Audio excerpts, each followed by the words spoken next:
Hi everyone, welcome. This is the first of a series of videos I'm going to make. They're tutorials. I'm giving it a go. These are aimed at beginners or people who are just interested in getting into magic. I'm calling it my 101 series. Now, one of the questions I do get asked in the magic club I'm in and by friends or people I perform for that want to start learning magic is about cards. What cards should I use? So today's video is all about decks of cards. If there's any other tutorials you want to see or things you'd like me to talk about, leave a comment below and I'm sure I'll get around to it at some point, and I'd look forward to doing some videos on request. So let's get started. Now, card magic is a big field, and when you first start, especially if you're a younger person or you're just kind of casually interested, you might just pick up a deck of cards from the supermarket, or your mum might have a deck in a drawer somewhere or something like that, and typically they'll look something like this. Especially if you're in the United Kingdom. The standard decks of cards here are what's called bridge decks. Bridge is a game that people play. Now, magicians don't really use bridge decks. They're too small. Typically they use poker decks like a casino does. And what you can see, if I take, is that a bridge deck is not as wide and it's a tiny bit shorter than a poker deck. The other problem with a bridge deck, and it's fine if you're just really dipping a toe into the idea of learning magic. You can do some tricks with them and have some fun with them, but they don't tend to last. And because they're smaller, it's quite hard to do things with. They're very plasticky. This deck's almost new and it just feels horrible on the hands.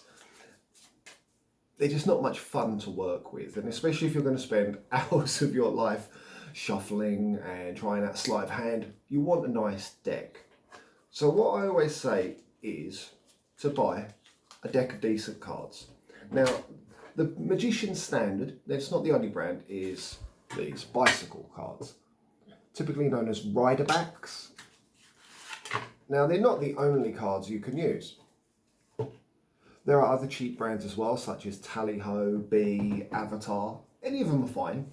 A deck of these probably cost you about £4 in a magic shop. If you've got one near you, go in, talk to the guy behind the counter or the girl. They'll probably have a deck or two you can try out that they use to perform for customers. These are what I use, these are what most magicians use, and you can pick them up even cheaper than that if you buy them in large packs. I typically buy them in a 2-pack on most obvious online websites, eBay, Amazon, Magic Traders. You can buy singles, 2-packs, all the way up to bricks of the things. So why do I say use these? And pretty much every magician does. For a start, as I said, they're slightly bigger. They're also made to a very high quality. So you always know what you're going to get. Every pack of these will feel the same and they always feel nice. This deck I only opened yesterday. It's very smooth on the hand. It feels nice. And they last ages. I practice every day and a deck of these will last me a few months. Now, if you're performing, you'll probably get through them a lot quicker, but just having a deck for practice, these are where to go. And you can really feel the difference if you do get to go to a magic shop or know any magicians between these and these. Now, if you're just looking to learn some very basic tricks, these are fine. So don't go rushing out, especially I know times can be tough at times and money can be short and there are priorities. These will start you off. It's how I started. But if you do get to the point where you're starting to get a bit more into it and you're starting to get some of the books and videos, a decent deck of cards, whether it's bicycle, Tally-Ho, whatever, recommended. If you're watching this video from America or somewhere like that, the big places like Costco do massive packs of them really cheap. Not so easy to do over here, but thoroughly worth it. Now, if you've gotten a bit more into it, or maybe you've been into magic shops or onto the websites, you've probably seen there are tons of options. So I'm just going to go through a few today, just so you can understand, because I have been asked, what's the difference, what's the point?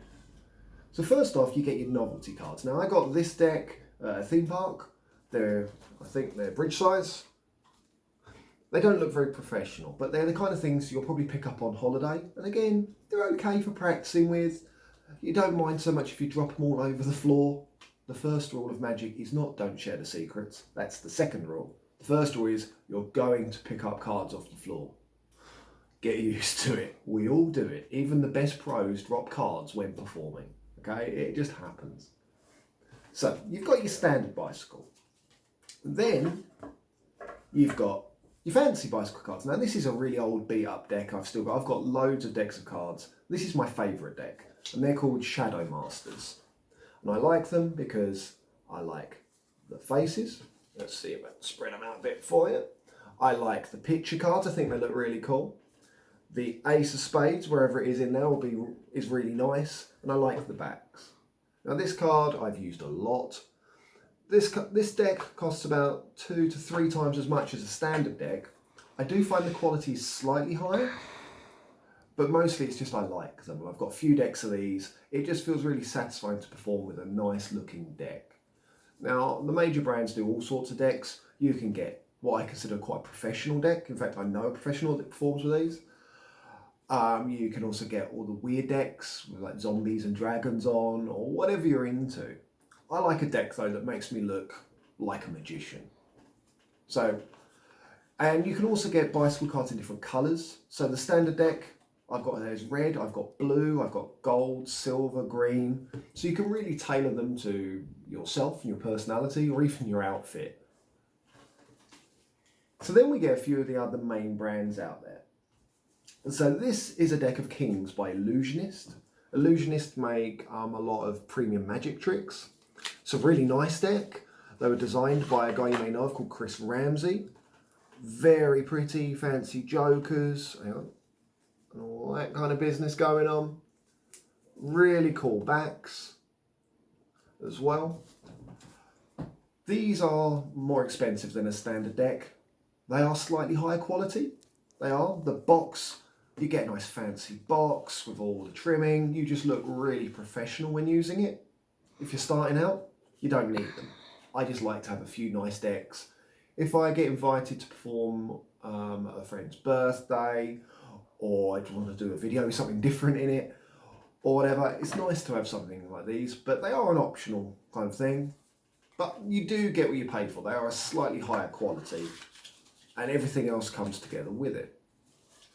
Then you get what I consider my top end. So these are the cards I use at weddings. And these are, I can't remember which one's which now, Theory 11. I've got these upstairs in a couple of colours. Now you can see why I use them for weddings. The gold and white, the ornate backing, looks really, really sophisticated. And if you're at a wedding performing I did a walk around at a friend's wedding. I've also performed for friends' children's at weddings and stuff. These just look really nice at a wedding when everybody's dressed up and you're in a suit. I kind of want to get out a fancy deck of cards. Now the trade-off, you notice the backs, the fronts are fairly standardised as with all cards. These have got a bit of gold trim. It does look really fancy. The problem you've got, of course, is if you're doing tricks where people sign the cards or mark them with a Sharpie in some way. Any tricks like that, I use my standard cheap deck, because it doesn't matter if 1 or 2 cards get ruined. Okay, because you just get an old deck and you get a few spares out and refill and top it up. A deck like this, I probably wouldn't get signed unless it was a really well-paying gig. But I would use them to form all those kind of nice tricks, your ambitious routines and things like that. And these are probably the most expensive deck I'm holding today. Comes in about £12 a deck. Obviously, if you're watching outside the UK, look on your magic sites, ask in your magic shops, the prices vary. And then you get a lot of other brands, and just one other I've got today, I grabbed. Nox becoming quite popular. Alex Pandrea's the magician who came up with these. You get a nice box, does look really cool, and he likes this minimalist colour. And they come in loads of different colours. They're quite expensive, they come in at a similar price as my Theory 11 cards. These aren't made by USPCC, so most decks are made by the United States Playing Card Company. They make Bicycle brand, they make a lot of the custom decks. And you always get a very particular quality of paper and finish. And trust me, if you start handling lots of cards, you'll be able to tell the difference between a good deck and these instantly. I've seen it on people's face, like, whoa.